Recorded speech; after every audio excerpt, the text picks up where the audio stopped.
Hi, my name is Ali. I'm a counselor in the addiction field.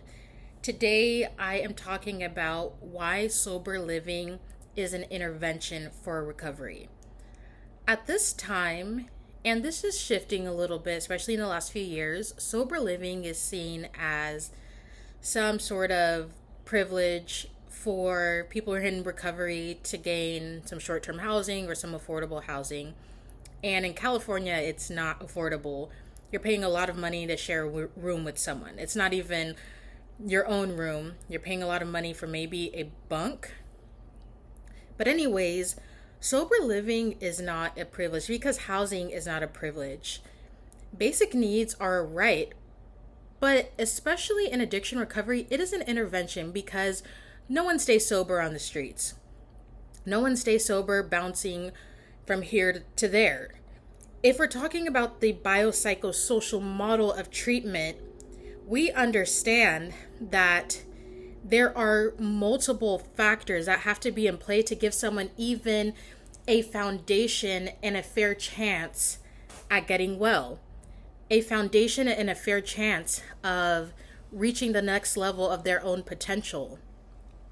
If one of those major pieces is missing, then that whole person's ecosystem of wellness is completely disrupted. And the thing about housing is it fits into all of those categories, okay? Biopsychosocial, right? So when it comes to clean, safe housing, you can't survive without clean, safe housing, or you cannot be healthy without clean, safe, accessible housing.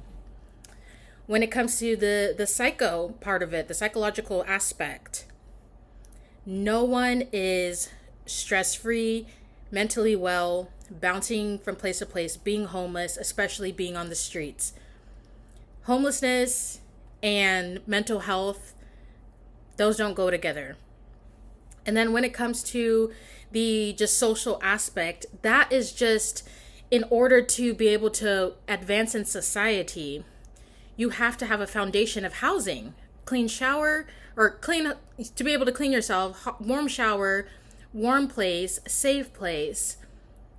There's all of these needs. So that's a foundation for society. And also you cannot build connections. Well, you can build connections on the street with other people who are not at their best. But, that whole social aspect, having a support system, you cannot be connected to others when you are just everywhere. You cannot build a strong support system, and you can't even take care of yourself so that you can maintain that support system. And because psychologically you're not well and biologically you're being affected, everything goes together. So let's talk about what sober living is for some of you who may not be familiar with it. Sober living is basically housing for people who are in addiction recovery. So people who have given up substances, who were once addicted to drugs or alcohol. It's a place for them to have some accountability, but also some more affordable housing. In theory, in California, it's just not the case. And essentially, they live here. There's a house manager where they get drug tested. Ideally, everyone's sober. Unfortunately, a lot of sober livings in Southern California, there's people using, and depending on how the house is managed, people get away with it. And then there's some places people are blatantly have pipes on the bathroom counter. I've seen the pictures. So that's very discouraging.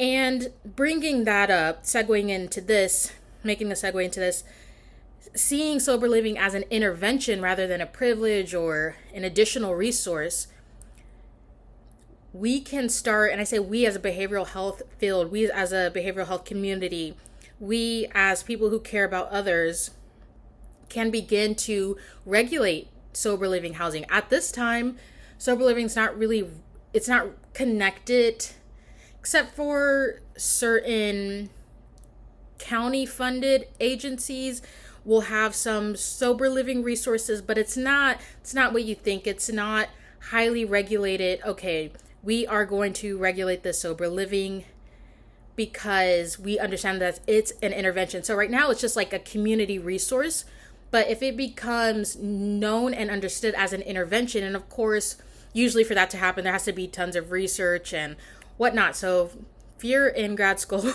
well, I guess you're not going to just randomly change it. If you want to get your PhD, here's something to start doing research on.